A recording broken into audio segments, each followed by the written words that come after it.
are such an asshole! Hey everybody, the old captain here. If you got questions, I have answers at assholeconsulting.com. Some of my answers may be answered in my, or some of your questions may be answered in my book. Like this one, I think if you read The Curse with a High IQ, he'd be there. But I am a greedy bastard, and so I charged him anyway. But he has a specific question, so let me go ahead and read it. Hi there, Aaron.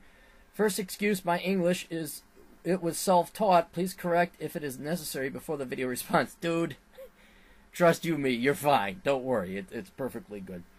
I am the guy who requested the "Can a man retire with $40,000 a year?" you did a couple months ago. Now I want to hear your opinion on the problems I am facing with the lack of proper friends or any human company in regards to my hobbies and free time activities. You already discussed this topic on many of your videos, but I want to vent my struggles anyway. I gotta pay for it, I know. Okay, so he's honest. He's honest. See, that's making money on people's vanity. That's coming out of my new album, Songs from the RV Park. As you know, I had retired now at the age of 35 and plan to dedicate my time only to hobbies if nothing else comes along. My weekly routine consists of going to the gym, attending music and singing classes, reading financial reports because I do trade stocks once in a while, shopping for stuff, and planning trips. On the weekends, I like to go hiking or do some related outdoor activity. I've already traveled to 15 countries on 4 continents, and part of this as a solo traveler, so I am used to enjoying my own company. While I can certainly enjoy myself on those longer and challenging adventures, and personally think this is the best way to go, I could certainly enjoy some random company on the weekends. I'm a former engineer and ex-businessman, an IQ of around 141 tested online, give or take. Most of my friends are from the tech field, and all of them kind of those nerdy introverted types. I've always had an incredible hard time convincing them to leave their homes and go with me in some adventure. Dude, and it's not even IT, that's just how it goes. Especially by the time you start hitting this age, 35 and older. I've mentioned him before because he's the poster child, he's the epitome of what I'm talking about. And what you're talking about here, I had this buddy, and we'd go do things. He wasn't necessarily athletic, but he would go out, and now, God, I pulled up. The sun was still out, beautiful summer day. I'm like, hey, what are you doing? And he answers the door. He's in his bathrobe, pajamas, and slippers. I'm just like, oh, fuck you. You know, it's just, what? It's like, nah, never mind. Never mind. We ain't going to go play Butch Cassidy and the Sundance Kid, are we, today? No, we're not. I'm also using Tinder to find a like-minded woman suitable for partnership on such hobbies. I'm not into romance as I got red pill since I got hit on by a tall, sexy, slim, curly blonde 31-year-old ex-model in Germany 2 years ago. It was so unexpected for me that I had to look up on the internet and ended up finding the Return of King's website. The rest is history for another video. My point with Tinder and the lookout for outdoorsy females is that it seems, one, most guys my age are stuck up in marriages and their wives do not allow them to do much. That's true. Some of them reach out to me to hear some opinions on random stuff, but after a while their spouses do block me out. It's the same all over the world. Some of these women are openly rude or passive-aggressive towards my persona, so I guess I can't hope to stay close friends with married men. No, you gotta wait till they're divorced. Now, every once in a while, you will find a cool wife who's like, yes, get out. DT and the man of blackbrigade.org, DT, his wife is like that. Like, we were trying, both him and his wife, we're trying like, get the fuck out to Vegas. Go away. And there's some really cool chicks like that who are wives, but they're very rare. They're very rare, but yeah, most of the time, women are they're just anti-fun. It's a pretty safe bet. Not all of them, but you could just assume the baseline operation, the baseline psychology of a woman is not fun. It's just anti-fun. So, 2, my single friends are those introverted guys, even while some of them are already in their mid-40s. On the holidays, they will stay home watching Netflix or go visit their mom, yeah? I always preach to them that life can be so much more. They listen with admiration but do nothing afterwards. That's because it takes effort. Okay, think about this. You go out hiking very much probably like I do, where it's like, I can't wait to see what's over that hill, or I can't wait to find this waterfall, or just to take it in and enjoy and see things and get the blood flowing and feel alive. That's work. That's work to these guys. They don't want to go out. The default, just like the female psychology default state is anti-fun, the human default state is laziness, because that's how we survived in the olden days. Like, you didn't have tons of calories of energy just laying around that we go and pick up and eat at a grocery store. So it is hardwired into people, especially as they get older, to conserve energy. And then you get old and you get tired, but I'm just saying you're going against human nature in a lot of these things. And welcome to being a statistical oddity. You know, welcome to being a statistical rarity.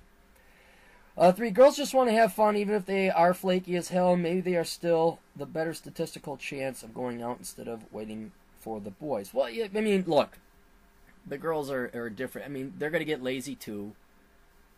But the girls are always going to be, oh, I'm not gonna, he wants to have sex with me. They're always, I mean, even if your goals are platonic and truly just friendly, you have no sexual aims, they're going to assume. So that's another hurdle to go and get a group of people together. So that's a pain in the ass.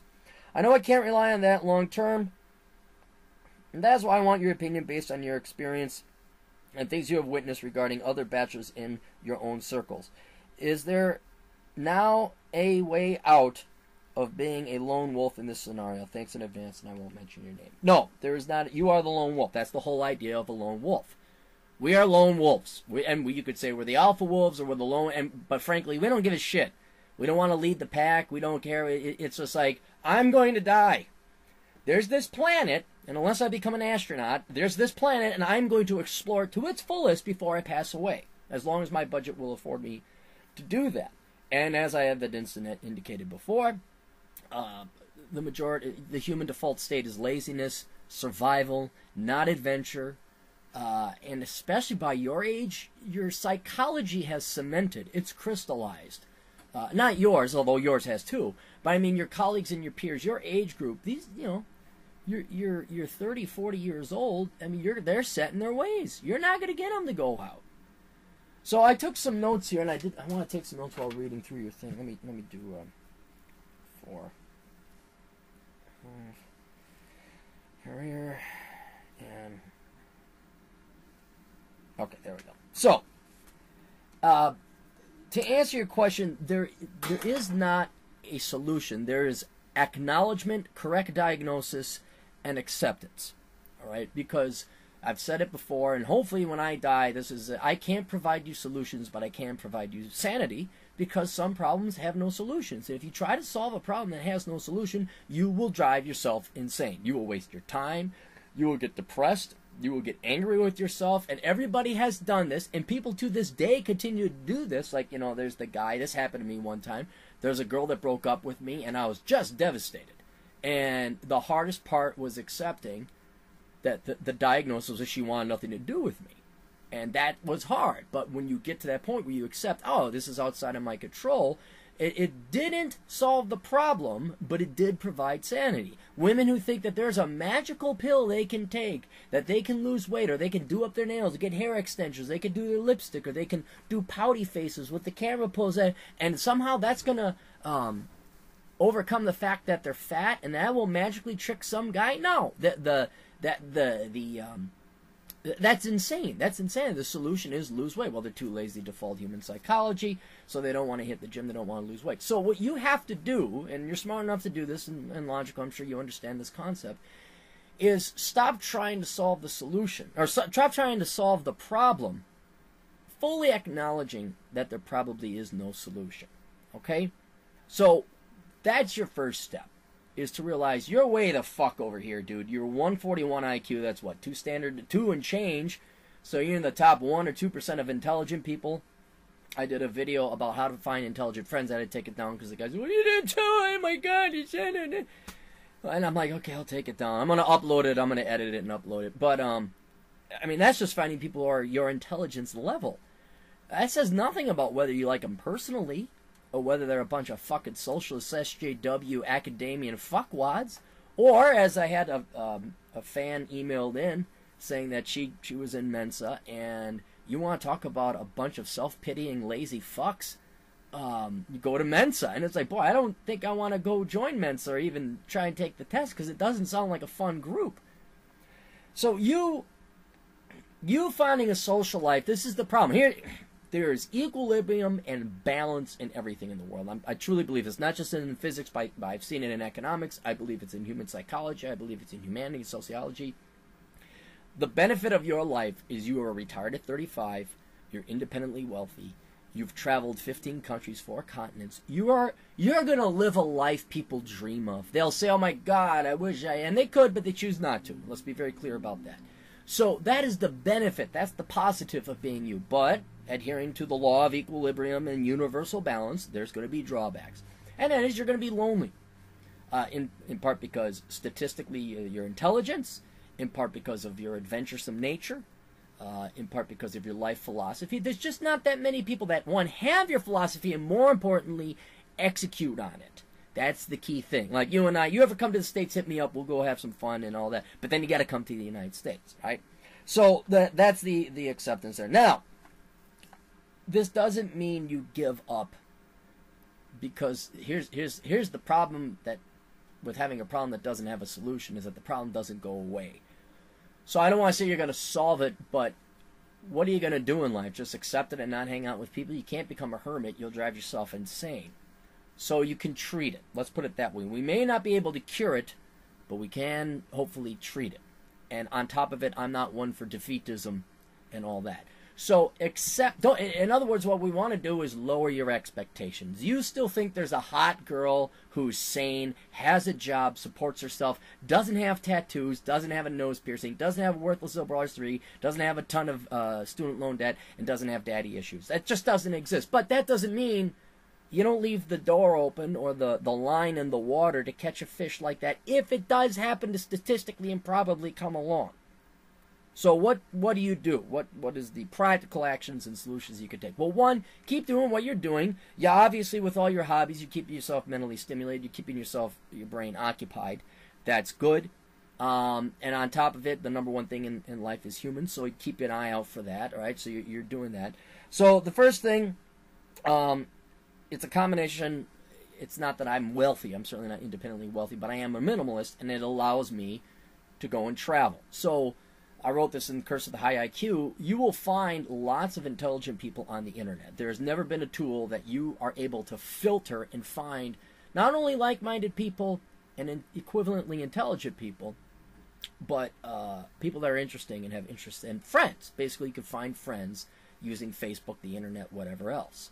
The problem is, as you know, sometimes you have to drive 1,000 miles. Like I have to drive to Minneapolis to Phoenix to see my friends. The closest really cool friend I have, probably Dirty Harriet, Wyoming, or my buddy Denver Ben, who coincidentally happens to live in Denver, if you didn't know that. But anyway, so take your wealth or your time or your freedom is really what it is, and go and travel and visit these friends. So I kind of now have this lifestyle of Cappy Appleseed, where I drive around the United States on my motorcycle, spreading the good word of economics and smoking cigars. And it's not an ideal solution. Your best buddy isn't there at the bar. Your wife isn't there, but it's better than nothing. And you'll get that intellectual stimulation and in that meat space. So that's one thing to do. Diligence. You still have to go out and do something. Now, you're already doing that. You're already doing that, pursuing your hobbies, working out. I would start looking at meetup groups. It's not great statistics. It's not all that good. But what I would recommend, as opposed to you can certainly do both, but you can pursue intellectual pursuits like going to seminars or TED Talks in your area. Whatever other intellectual meetup groups, the chess club, the Dungeons and Dragons club, anything, the political club at the meetup groups. But I would also attend large meetup groups, because there's like this running club in the Twin Cities, and it's pretty big, and it's big enough that you will, it's a couple thousand people actually, but sometimes they get 20, 30 runners, and in that 20 or 30 runners, you're going to find someone who's probably close to your intelligence, someone who's probably interesting. So don't eschew the pop culture or the like the volleyball team. Well, yeah, go play volleyball. You may not find it intellectually stimulating, but with 50 people playing volleyball or 100 people running every weekend, chances are you're going to find someone who is like you, or at least a friend, or and you got to go to these things regularly. Find out who's who. And I've always found that if you're in the top 20% of whatever you do, you're going to run into the more interesting people. not to brag, but I'm a pretty damn good runner. I run with the top group. I don't run with the marathon trainers. Those guys are fucking nuts. I leave those crazies alone. But you also need to run in, like, in other words, the people who are lazy for, I'm going to get into running, and then they walk, and then you never see them again. Yeah, those are not the driven or deterministic type of people. But the people in the top 20%, the volleyball league, same thing. You dive, you dig, you get a little bit dirty, you get scruffed on your elbows because you dug into the sand. You're going to also get up to the leagues, bumps at spike, which are kind of anal retentive people. But, again, you got to find something. So, whatever it is, and don't think it has to be something that you're passionate about. Find something where your goal is to meet other people. That's your goal. So go out, run, video games, whatever it is out there in these meetup groups or whatever social clubs happen to be there. That's what I pursue. Another thing, go to where the smart people are. Seminars, TED Talks, go to grad school, but don't pay for it. I mean, if you want to pay for sure, you're bored enough to get your doctorate, yeah, okay, fine. Go to conventions, go to industry meetings, go to where there's a lot of, Carrie Lutz had these seminars, and man, you want to get and talk to some really interesting people. Go to Carrie Lutz Financial Survival Network. Go to Freedom Fest. You'll run into very intelligent people, and you'll talk to them, and hopefully one of them lives nearby, but usually, you're in Dallas. Okay, I guess I got to go fly to Dallas or Florida. But, ballroom dancing, your local Dungeons and Dragons club, local gaming place. Go out and get out there, not just to keep your mind occupied, but also to potentially, hopefully, find someone. Right? And get used to this being a decade-long process. And get used to it being an uphill battle, because you'll find it'll have you, here's this girl, he got married and his wife hates my guts. Hey, here's my new buddy Phil. Phil, oh my god, hey-yo, he got promoted, now he moved out to Silicon Valley. Fuck.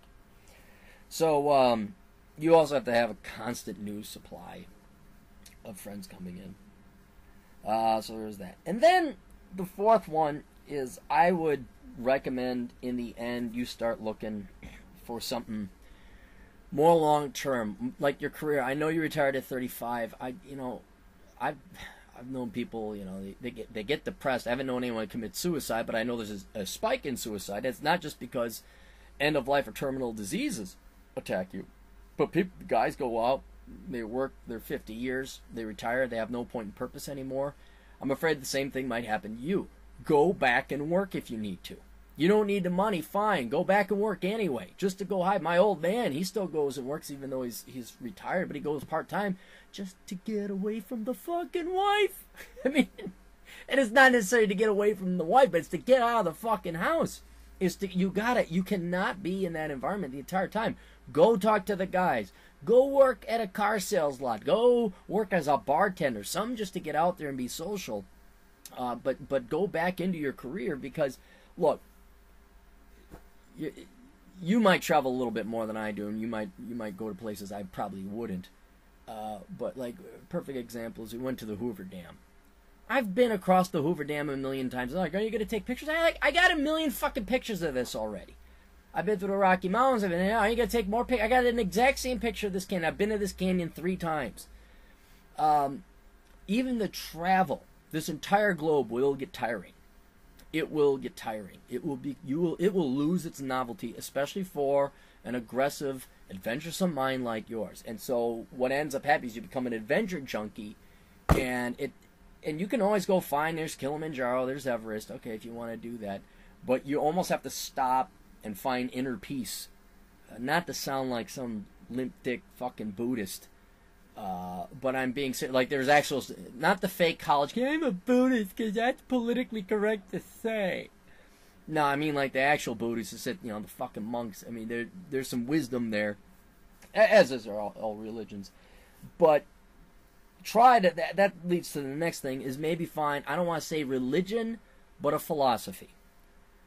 Because you see, like me, and this is the pot calling the kettle black, like me, it's like, okay, what's next? And I know logically there is no solution, and so what I have to do, like what I've been practicing doing, is sitting in a chair with a cigar, listening to a podcast, but then just looking at the environment around me. Looking at a flower. and instead of going and driving all across the world or flying across, look at that Mount Kilimanjaro, look at that mountain range, look at that valley, and you're driving on the motorcycle getting by. What I want to do is sit and say, look at that rock, look at the shadow, how it affects that rock, and how it discolors what's behind the rock. Look at the detail of this flower or this tree. And I know this is maybe getting a little too esoteric, but it is the goal of pursuing inner peace that you're not on this constant rush or fix or adventure or search. This doesn't mean you don't go on an adventure or search, but it means that you acknowledge that there. You know, I wrote a post. This kind of sent me down the path where it's like, on top of every mountain peak, there's nothing but dirt, rock, and snow. It doesn't matter what mountain you climb. When you get to the top, there's dirt, there's rocks, and there's snow. Maybe a tree if you're below the tree line. Every great rare once in a while there's a human. But after I climb, I don't know, 15, 20 peaks, I'm kind of like, okay, let's go climb. And you know what's on top of Mount Everest? Dirt, rocks, and snow. And no oxygen. I mean, so, what are you going to do? Go climb another mountain? When does it end? So, looking and inflecting on oneself.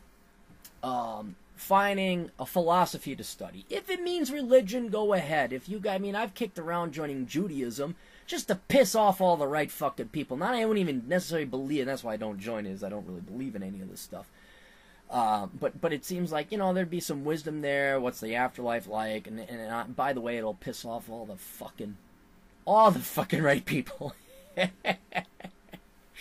the fucking Jews. Yeah, it's me. It's right here. Yeah. No, I joined the club. Oh, I got all the secrets. Oh, yes. Yes, we control everything now. They let me in. I recited some stuff in Hebrew, and now I'm one of them. And now we have the lizard people over at Denver International Airport. It's all we got. Oh, I know it. Oh, I can't tell you, though. So, but it doesn't have to be a religion. But start researching. Reward your brain with philosophy. Start going down that path. Nihilism, which might be the opposite. Stoicism. Religions, world religions, things like that. That is something that you might want to. And then maybe you're going to find some other interesting people there as well. And then the final thing is, I know you were looking at girls in terms of dating or maybe more socializing, but consider getting a wife or a long-term girlfriend.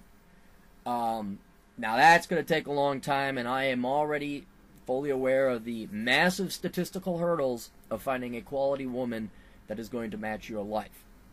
And maybe you can control the variables a certain way. Where I got this one buddy, Kelly. He's had the same girlfriend now for almost 20 years, and they've had separate places. And he's like, no, that is your place, and this is my place. You may visit my place, but when I want you to leave, you will go back to your place. And do not ever get rid of your place thinking you will stay at my place. So there's things like that you could do to control the variables. But the larger point is, there's nothing wrong necessarily with finding a wife, finding a lifelong partner, if, and that's the big if, is if they are an intellectual equal or emotional equal or personal equals that they would bring. And then that gives you point and purpose in life as well. And it's kind of, I will admit there's an element of throwing in the towel, but you get the right one, she's going to still adventure with you. She'll let you go into adventure. Like my girlfriend's like, yeah, I'm going for 2 months. I'll see you later. Enjoy the snow. She's like, bye, get out of here. I'll see you in Vegas. All right, cool. That's how it works. But there's also that element of like you're going to be worried like, well, I'm going to become one of my friends. They just got married in their life. No, you find the girl where your life doesn't end and you keep on going out with her. And I've known many couples where that happens and they're very happy together. But otherwise, yeah, no, it's, you really wish you could be like, go Falcons, go Packers. Yeah, man, I got a new best friend. Let's shots on me. I wish it was that easy. I wish we were in that plus or minus half a standard deviation from an IQ of 100. But that's the problem of being freakishly intelligent. It's just, there's just not enough people out there, and you are not intellectually stimulated with what this world has to offer. That's why you're going and finding the obscure things. So, anyway, I wish I could provide you a solution, but all I can provide you is sanity. That's about it. And so hopefully that was worth your money. If you guys got questions, everyone can go to assholeconsulting.com. It is a for-profit service. This is not some touchy-feely leftist millennial dipshit crap you guys all got used to under Barack Obama. It's you pay me. I do the job and I get paid. Actually, you pay me, then I do the job, because I'm smart. You can go to my blog, CaptainCapitalism.blogspot.com. You can read my books. Go to Amazon.com. Find it. AARONCLAREY. I have a ton of different books out there that'll answer your questions. Curse of the High IQ being the least, not being the least of them. What the fuck else do I do? Oh, and then there's the Clary podcast. I have my weekly podcast at minimum. Sometimes we do a curse-free episode for all the good little Christian boys and girls. So, that's all we got. Go to assholeconsulting.com. We'll see you. Toodles.